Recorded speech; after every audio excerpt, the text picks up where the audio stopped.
Sistemas de irrigación arterial. El sistema nervioso es una estructura noble, por lo que necesita que su flujo sanguíneo sea más notorio. El flujo sanguíneo cerebral no es igual en todo el cerebro, pues es mucho mayor en la sustancia gris y depende de la activación cerebral. El flujo disminuye en el momento del sueño, pero igual permanece asegurando irrigación. En un minuto circula sangre y esto equivale al peso que tiene el encéfalo. Existen ciertos mecanismos que evitan que el flujo sanguíneo llegue al cerebro con mucha presión, ya que las paredes de los vasos del sistema nervioso son muy delgadas y podrían ser afectadas. Por tal motivo existen dos mecanismos de sifones. Sifón carotideo, que está ubicado en la arteria carotidea interna dentro del seno venoso. Luego está el sifón vertebral. Se ubica en la arteria vertebral cuando ésta pasa a través del atlas. Estos sifones frenan la presión de la entrada de la sangre. Existen los mecanismos de la membrana elástica interna, que está ubicada en la membrana interna de las arterias del sistema nervioso central. Su función es amortiguar el golpe de presión de la sangre. También está la ubicación en el espacio subaracnoideo, que es cuando los vasos están ubicados en el espacio subaracnoideo, que están dentro del líquido cerebroespinal, lo cual deja que cualquier expansión hacia el exterior de la parte vascular sea amortiguada por el líquido. Pasaremos con el polígono de Wills. Es una estructura anatómica arterial con forma de heptágono en la base del cerebro, conformado por dos arterias cerebrales posteriores, dos arterias comunicantes posteriores, dos arterias cerebrales anteriores y una arteria comunicante anterior. Por otro lado, hablaremos de factores de riesgo para el ACV isquémico. Muchas situaciones pueden aumentar el riesgo de sufrir un accidente cerebrovascular. Algunos factores son tratables, inalterables y contribuyentes. Factor tratable. Presión arterial alta. Este es el principal riesgo cerebrovascular. Generalmente no presenta síntomas sino hasta después de tener un ataque al corazón. Esta puede controlarse con ejercicio físico, alimentación y medicamento. Factor inalterable. Como la diabetes. Las personas con diabetes, aunque puede controlarse, suelen tener más probabilidades de sufrir un ACV. Se da más en mujeres que en hombres con dicha enfermedad. Factor contribuyente. Drogas ilícitas. Las drogas intravenosas y el uso de cocaína también va asociado a los ataques cardíacos. La escala de Glasgow. Esta fue una escala principalmente creada para cuantificar el daño cerebral en personas que sufrieron algún trauma cráneoencefálico por accidentes, pero en la actualidad se utiliza para evaluar la integridad de las funciones del cerebro. La escala permite medir el nivel de conciencia y el estado cognitivo de una persona evaluando tres cosas principalmente. La primera es la apertura ocular. Esto es necesario que el individuo esté con los ojos abiertos y atento, ya que requiere que las neuronas del tallo cerebral, tálamo, hipotálamo y el sistema reticular se encuentren indemnes. La segunda es respuesta verbal, que abarca la capacidad de comprensión y dar una respuesta, identificando si hay lesiones en el centro del lenguaje. Y por último está la respuesta motora. En esta debe darse órdenes y evaluar la respuesta. Para concluir, hablaremos del trauma cráneoencefálico abierto y cerrado. Traumatismo cráneoencefálico abierto. Este se da cuando se golpea la cabeza con un objeto y se consigue romper el cráneo, y este llega hasta el cerebro. Se debe tratar con mayor rapidez para evitar más consecuencias. Traumatismo cráneoencefálico cerrado. Se produce cuando la cabeza se golpea con un objeto que no llega a romper el cráneo. Estas son las más comunes. Fisiología y transmisión sináptica. Todo el sistema nervioso está formado por millones de células muy especializadas llamadas neuronas. En las neuronas se distinguen las siguientes partes. Un cuerpo neuronal o soma que es responsable de la síntesis proteica, que son los neurotransmisores, y de empaquetarlas en vesículas. Las dendritas, que transmiten los impulsos nerviosos desde las neuronas adyacentes hacia el cuerpo neuronal.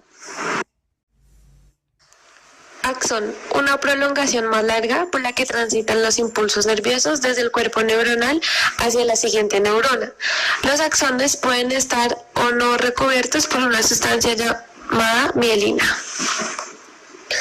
En la mayoría de los casos, las neuronas no están en contacto, sino que entre ellas existe un pequeño espacio llamado hendidura sináptica. El contacto entre ellas, llamado sinapsis o conexión sináptica, se produce mediante mensajeros químicos llamados neurotransmisores. Sinapsis, transmisión de información por medio de un potencial de acción. Existen dos tipos de sinapsis, la eléctrica y la química, que constan de célula presimpática que conduce el impulso hacia la célula postsimpática, que transmite el impulso desde la sinapsis. Sinapsis química. Son aquellas en las cuales la transmisión del impulso nervioso se lleva a cabo a través de la liberación en la terminación nerviosa de una sustancia química conocida como el neurotransmisor, que excita químicamente a la célula postsimpática. En este tipo de sinapsis se establece una relación de contigüidad. Luego sigue la sinapsis eléctrica. Permiten la transferencia de corriente iónica directamente de una célula a la siguiente a través de uniones o hendiduras. La velocidad de conducción es muy rápida. PPSE es una despolarización parcial transitoria de la membrana y es debida a la entrada de sodio. PPSI es una hiperpolarización parcial transitoria de la membrana. Se aleja de que se transmita el impulso. Potencial de membrana en reposo. Cuando la célula no está estimulada por corrientes despolarizantes supraumbrales, se decide que se encuentra en un potencial de membrana en reposo. Potencial de acción. Es la transmisión de impulso a través de la célula excitable, cambiando las concentraciones intracelulares y extracelulares de ciertos iones. La despolarización. En este momento la membrana se hace súbitamente muy permeable a los iones de sodio, lo que permite la entrada de un nuevo número muy grande de sodio al interior del axón. Esta entrada del sodio al interior del axón hace que el potencial de la membrana se sobreexcite más allá del nivel cero y que se haga algo positivo. Repolarización. Los canales de sodio comienzan a cerrarse y los canales de potasio se abren más de lo normal. De esta manera, la salida de los iones de potasio hacia el exterior establece el potencial de la membrana en reposo negativo normal. Hiperpolarización.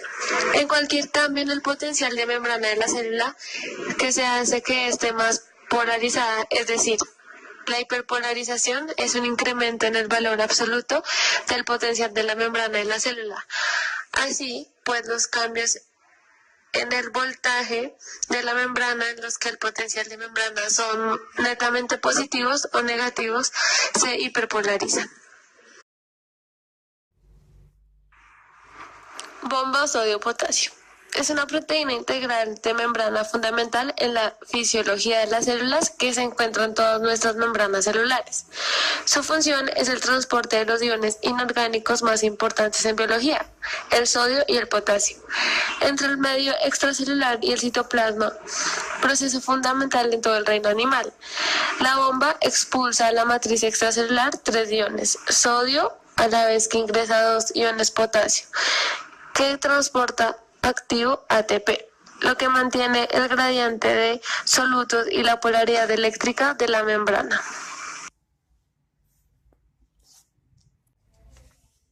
Neurotransmisores. Los neurotransmisores se conocen como una sustancia química creada por el cuerpo que transmiten señales, es decir, información, desde una neurona hasta la siguiente a través de unos puntos de contacto llamados sinapsis. Los neurotransmisores más conocidos son la serotonina, Este neurotransmisor es sintetizado a partir del triptófano, un aminoácido que no es fabricado por el cuerpo, por lo que debe ser aportado a través de la dieta. La serotonina es comúnmente conocida como la hormona de la felicidad porque los niveles bajos de esta sustancia se asocian a la depresión y la obsesión. Triptófano es un aminoácido esencial en la nutrición humana. Es uno de los 20 aminoácidos incluidos en el código genético. También se asocia con el estado de ánimo. Desempeñado de distintas funciones dentro del organismo, entre los que se destacan su papel fundamental en la digestión, el control de la temperatura corporal, su influencia en el deseo sexual o su papel en la regulación del ciclo del sueño-vigilia. Dopamina. La dopamina es otro de los neurotransmisores más conocidos porque está implicado en las conductas adictivas y es la causante de las sensaciones placenteras. Entre sus funciones también encontramos la coordinación de ciertos movimientos musculares, la regulación de la memoria, los procesos cognitivos asociados al aprendizaje y la toma de decisiones. Endorfinas. Se trata de las células situadas a nivel del hipotálamo y de la glándula pituitaria, que son los encargados de su secreción. Adrenalina. La adrenalina es una neurona y neurotransmisor que desencadena mecanismos de supervivencia y es producida por la glándula suprarrenal, pues se asocia a las situaciones en las que tenemos que estar alerta y activados porque permite reaccionar en situaciones de estrés. La noradrenalina está implicada en distintas funciones del cerebro y se relaciona con la motivación, la ira o el placer sexual. El desajuste de noradrenalina se asocia con la depresión y la ansiedad.